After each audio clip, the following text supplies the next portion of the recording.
Hello મિત્રો, હું છું આપનો મિત્ર નરેશ બિલવા.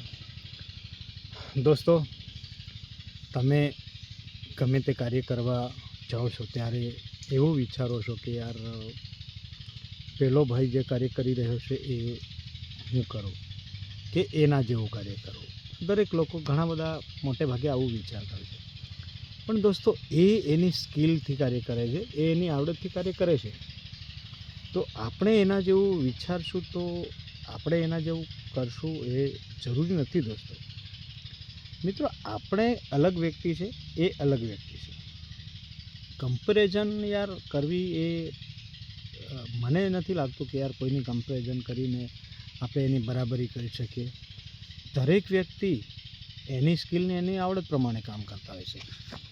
તો એક એક્ઝામ્પલ તરીકે હું તમને જણાવું કે દોસ્તો, જે આપણે ભારતીય ટીમ ક્રિકેટની વાત છે કે ભારતીય ક્રિકેટ ટીમમાં સચિન તેંડુલકર જે રન બનાવી ગયા અને જ્યારે રિટાયર થયા એના પછી સચિન તેંડુલકરની કમ્પેરિઝન આપણા વિરાટ કોહલી સાથે ખૂબ જ લોકોએ કરી, ખૂબ જ ચર્ચાઓ થઈ. પણ મિત્રો, જો તમે સચિન તેંડુલકર બનવા જશો, સમજી લો કે વિરાટ કોહલી સચિન તેંડુલકર બનવા જતો તો એની આગવી ઓળખાણ, એની અલગ પહેચાન કઈ રીતે થતી, એ વિરાટ કોહલી કઈ રીતે બનતા, એના સ્પેશિયલ શોટ કે એના જાણીતા શોટ કઈ રીતે રમતા જો તેંડુલકરની કોપી કરી હોય તો.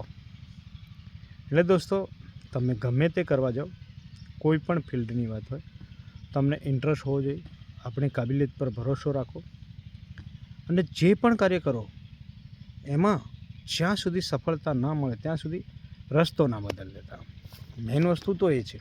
અને પોતાની અલગ પહેચાન બનાવવા જાઓ દોસ્તો. તમે જો જે છો ને એ તમારું નામ ઉપર સુધી પહોંચાડવા જાઓ. એટલે કે તમારું નામ જે રીતે ફેમસ થાય કે તમારું નામથી લોકો ઓળખે એ રીતનું કાર્ય કરવું પડશે. દોસ્તો, અત્યારે વિરાટ કોહલીની કવર ડ્રાઈવ જે ફેમસ છે, રોહિત શર્માનો પુલ શોટ ફેમસ છે, તો એ લોકોએ પોતાના પર હાર્ડવર્ક કર્યું, પોતાનો સ્પેશિયલ શોટ બનાવ્યો. ધોનીનો હેલિકોપ્ટર શોટ, તેવી જ રીતે દરેક પ્લેયરના કંઈક ને કંઈક શોટ અલગ અલગ હોય છે. એ લોકો જો કોપી જ કરતા, સમજી લો કે કોઈ સચિન તેંડુલકરની કોપી કરતા, બ્રાયન લારાની યા સિનિયર ક્રિકેટરોની કોઈ કોપી કરે તો યાર આટલા બધા ફેમસ ના થતા. કેમ કે આપણે આપણી ઓળખાણ અલગ બનાવી હોય ને તો કામ પણ અલગ કરવું પડશે. જો તમે આપણા વિરેન્દ્ર સહેવાગના સ્ટેટમેન્ટ, ઘણા બધા એવા સ્ટેટમેન્ટ વિરેન્દ્ર સહેવાગના છે યાર આપણને મોટિવેશન આપે છે. તો દોસ્તો, આપણી ઓળખાણ બનાવો. તમે કોઈનું બનાવેલું યા કોઈકનું કંઈક કરેલું હોય એને આગળ વધારશો એ તો બરાબર છે, પણ સાથે સાથે આપણું સ્પેશિયલ ઓળખાણ બનાવો તો તમે વધુ લોંગ ટાઈમ લોકો તમને લાઈફ ટાઈમ સુધી યાદ રાખશે. લોકોના દિલમાં વસવા માટે યા લોકો યાદ આપણને રાખે એ માટેનું કાર્ય કરવા માટે આપણે પોતાની સ્કિલથી, પોતાની આવડતથી કાર્ય કરવું પડશે દોસ્તો. કોઈક વ્યક્તિ કંઈક બિઝનેસમાં સફળ થઈ જાય છે ત્યારે તમે એવું વિચારો છો કે યાર એ સેમ બિઝનેસ એના જેવું આપણે કરીએ, એવું નથી હોતું દોસ્તો. કોઈક વસ્તુ ઝીરોથી ચાલુ કરવી પડે છે, ત્યારે કોઈક વસ્તુ ઉચ્ચ લેવલના ભાવથી પણ સ્ટાર્ટ કરવી પડે છે. એ કઈ વસ્તુ છે એની વસ્તુ પર ડિપેન્ડ કરે છે દોસ્તો. અત્યારે આપણે જોઈએ કે જે વખતે શરૂઆતમાં જીઓનું સિમ કાર્ડ નીકળ્યું ત્યારે લગભગ એ 9 મહિના કે 12 મહિના કે 1.5 વર્ષ સુધી, લગભગ મને આઈડિયા છે ત્યાં સુધી 1 વર્ષ કે 15 મહિના સુધી એ ફ્રીમાં ચાલતું હતું. એ લોકો ફ્રીમાં આપતા હતા દોસ્તો.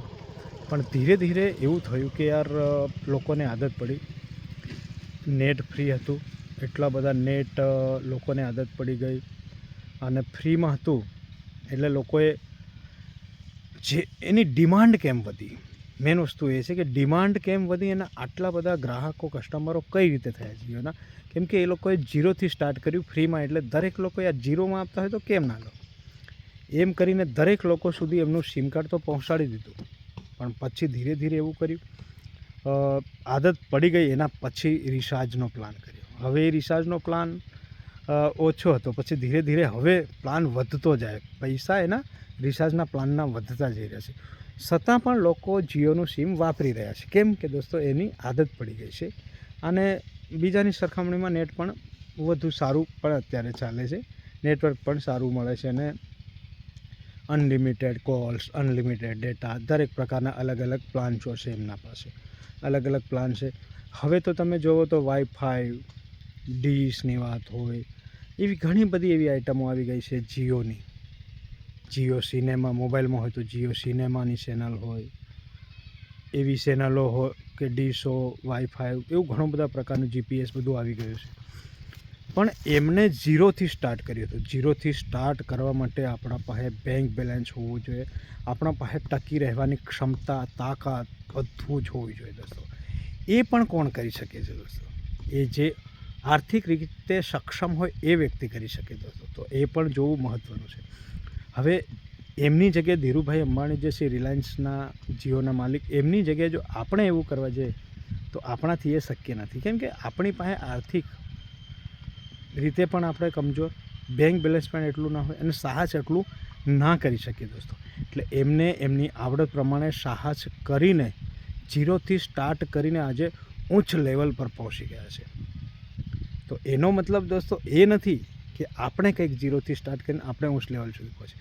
આપણે આપણી સ્કિલ પ્રમાણે, આપણી આવડત પ્રમાણે, આપણને જે યોગ્ય લાગે એ પ્રમાણે કાર્ય કરવાનું છે દોસ્તો. તો ચોક્કસથી સફળ થશો. તમારું નામ અલગથી બનાવવાની કોશિશ કરો. જો આપણું નામ અલગથી બનશે ત્યારે જ લોકો આપણા નામથી જાણશે દોસ્તો. જો તમને અમારો વિડીયો સારો લાગ્યો હોય તો લાઇક, શેર, સબસ્ક્રાઈબ જરૂરથી કરી લેજો દોસ્તો. બાય બાય મિત્રો.